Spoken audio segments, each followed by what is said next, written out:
ಆತ್ಮೀಯ ಮತದಾರ ಬಂಧುಗಳೇ,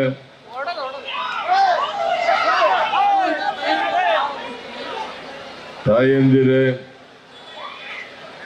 ಎಲ್ಲ ಯುವಕ ಮಿತ್ರರೇ,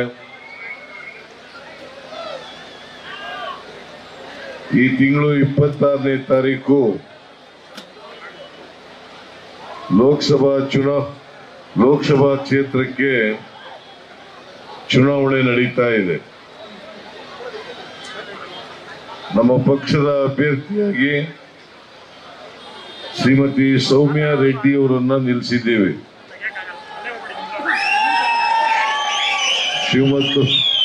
ಶ್ರೀಮತಿ ಸೌಮ್ಯ ರೆಡ್ಡಿ ಅವರು ರಾಮಲಿಂಗ ರೆಡ್ಡಿ ಅವರ ಮಗಳು.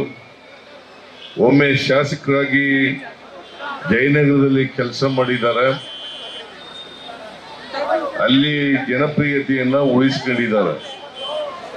ನಿಮ್ಗೆಲ್ಲ ಗೊತ್ತಿದೆ, ರಾಮಲಿಂಗ ರೆಡ್ಡಿ ಅವರು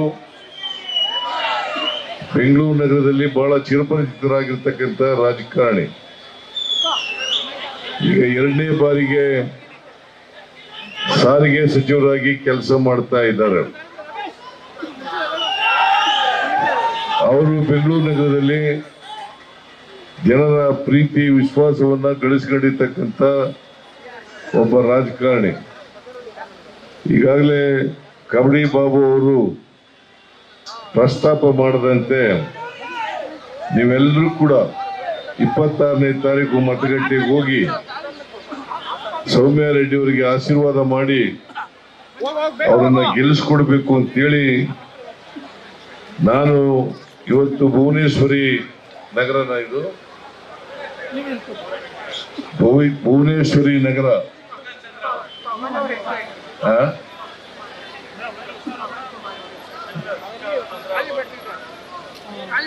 ಈ ವಾರ್ಡ್ಗೆ ನಾವೆಲ್ಲ ಬಂದಿದ್ದೀವಿ. ನಾವು ಸುಮ್ಮನೆ ಮತ ಕೇಳಲ್ಲ. ನಾವು ನುಡಿದಂತೆ ನಡೆದಿದ್ದೇವೆ. ನಮ್ಮ 5 ಗ್ಯಾರಂಟಿ ಯೋಜನೆಗಳನ್ನು ಜಾರಿ ಕೊಟ್ಟಿದ್ದೇವೆ. ಈಗಾಗಲೇ ನಾವು ಅಧಿಕಾರಕ್ಕೆ ಬಂದ 8-9 ತಿಂಗಳಲ್ಲಿ ಎಲ್ಲ ಗ್ಯಾರಂಟಿಗಳನ್ನು ಕೂಡ ಜಾರಿ ಕೊಟ್ಟಿದ್ದೀವಿ. ಹಿಂದೇನೂ ಕೂಡ ನುಡಿದಂತೆ ನಡೆದಿದ್ದು, ಈಗಲೂ ಕೂಡ ನುಡಿದಂತೆ ನಡೆದಿದ್ದೀವಿ. ಬಿಜೆಪಿಯವರು ಅವರು ಯಾವ ಭರವಸೆಗಳನ್ನು ಕೂಡ ಕೊಟ್ಟಿಲ್ಲ. ಮತ್ತೆ ಬೆಂಗಳೂರು ನಗರಕ್ಕೆ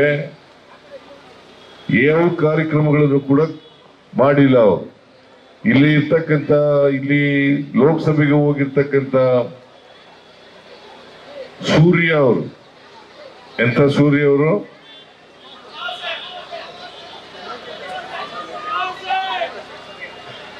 ಅಮಾವಾಸ್ಯೆ ಅಂತ ಕರಿತೀವಿ ನಾವು ಅವ್ರನ್ನ.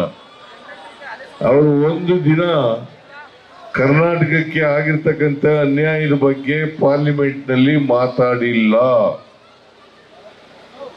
ಬೆಂಗಳೂರು ನಗರಕ್ಕೆ ಕುಡಿಯ ನೀರು ಕೊಡ್ತಕ್ಕಂಥದ್ದಾಗ್ಲಿ, ರಸ್ತೆಗಳನ್ನಾಗ್ಲಿ, ಚರಂಡಿ ವ್ಯವಸ್ಥೆ ಮಾಡ್ತಕ್ಕಂಥದ್ದಾಗ್ಲಿ, ಕಸ ವಿಲೇವಾರಿ ಮಾಡ್ತಕ್ಕಂಥದ್ದಾಗ್ಲಿ ಯಾವ ಕೆಲಸನೂ ಕೂಡ ಮಾಡಿಲ್ಲ. ಅದಕ್ಕೋಸ್ಕರ ನರೇಂದ್ರ ಮೋದಿ ಅವರು 2014ರಲ್ಲಿ ಏನೇನು ಭರವಸೆಗಳನ್ನು ಕೊಟ್ಟಿದ್ರು, ಈ 10 ವರ್ಷಗಳಲ್ಲಿ ಯಾವ ಭರವಸೆಗಳನ್ನು ಕೂಡ ಈಡೇರಿಸಿಲ್ಲ. ಸೊ ಇದನ್ನ ನೀವೆಲ್ಲರೂ ಕೂಡ ಅರ್ಥ ಮಾಡ್ಕೋಬೇಕಾಗ್ತದೆ.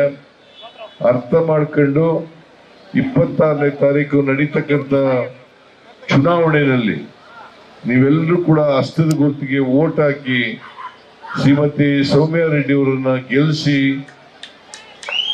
ಲೋಕಸಭೆಗೆ ಕಳಿಸಿಕೊಡ್ಬೇಕು. ಅವರು ಬಹಳ ಕ್ರಿಯಾಶೀಲ ರಾಜಕಾರಣಿ.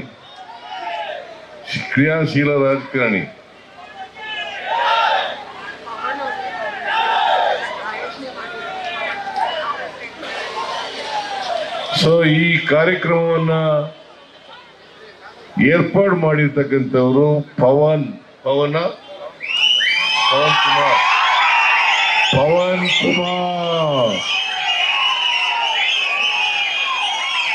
ಕುಮಾರ್ ಕೂಡ ಇವತ್ತು ಸೌಮ್ಯ ರೆಡ್ಡಿ ಅವರಿಗೆ ವೋಟ್ ಕೇಳಲಿಕ್ಕೋಸ್ಕರ ನಿಮ್ ಮುಂದೆ ಬಂದಿರತಕ್ಕಂಥದ್ದು. ನೀವೆಲ್ಲರೂ ಕೂಡ ನನ್ನ ಬಗ್ಗೆ ಗೌರವ ಇದ್ರೆ, ಪವನ್ ಕುಮಾರ್ ಬಗ್ಗೆ ಗೌರವ ಇದ್ರೆ, ಕಬಡ್ಡಿ ಬಾಬು ಬಗ್ಗೆ ಗೌರವ ಇದ್ರೆ, ರಾಮಲಿಂಗಾರೆಡ್ಡಿ ಬಗ್ಗೆ ಗೌರವ ಇದ್ರೆ ದಯಮಾಡಿ ಎಲ್ಲರೂ ಕಾಂಗ್ರೆಸ್ ಪಕ್ಷಕ್ಕೆ ವೋಟ್ ಹಾಕ್ಬೇಕು. ಸೌಮ್ಯ ರೆಡ್ಡಿ ಅವರನ್ನ ಗೆಲ್ಲಿಸ್ಕಳಿಸ್ಬೇಕು. ಸೌಮ್ಯ ರೆಡ್ಡಿ ಅವರು ಗೆದ್ರೆ ನಿಮ್ಮೆಲ್ಲರ ಪ್ರತಿನಿಧಿಯಾಗಿ ಲೋಕಸಭೆಯಲ್ಲಿ ಬಹಳ ಸಮರ್ಥವಾಗಿ ಕರ್ನಾಟಕಕ್ಕೆ ಆಗಿರ್ತಕ್ಕಂಥ ಅನ್ಯಾಯಗಳನ್ನ ಪ್ರತಿಪಾದನೆ ಮಾಡ್ತಾರೆ ಅಂತಕ್ಕಂಥ ನಂಬಿಕೆ ನನಗಿದೆ. ಅದಕ್ಕೋಸ್ಕರ ನಿಮ್ಮ ಅನ್ಯಾಯಗಳಿಗೆ, ಕರ್ನಾಟಕಕ್ಕೆ ಆಗಿರ್ತಕ್ಕಂಥ ಅನ್ಯಾಯಗಳ ವಿರುದ್ಧ ಹೋರಾಟ ಮಾಡಬೇಕಾದ್ರೆ ಸೌಮ್ಯ ರೆಡ್ಡಿ ಅವರು ಗೆಲ್ಲೇಬೇಕು. ಗೊತ್ತಾಯ್ತಾ? ನೀವು ಪವನ್ ಕುಮಾರ್ಗೆ ಆಶೀರ್ವಾದ ಮಾಡಿದ್ರೆ ಸೌಮ್ಯ ರೆಡ್ಡಿಗೆ ಆಶೀರ್ವಾದ ಮಾಡದಾಗಿ ಮಾಡ್ತೀರಿ ಅಲ್ವಾ?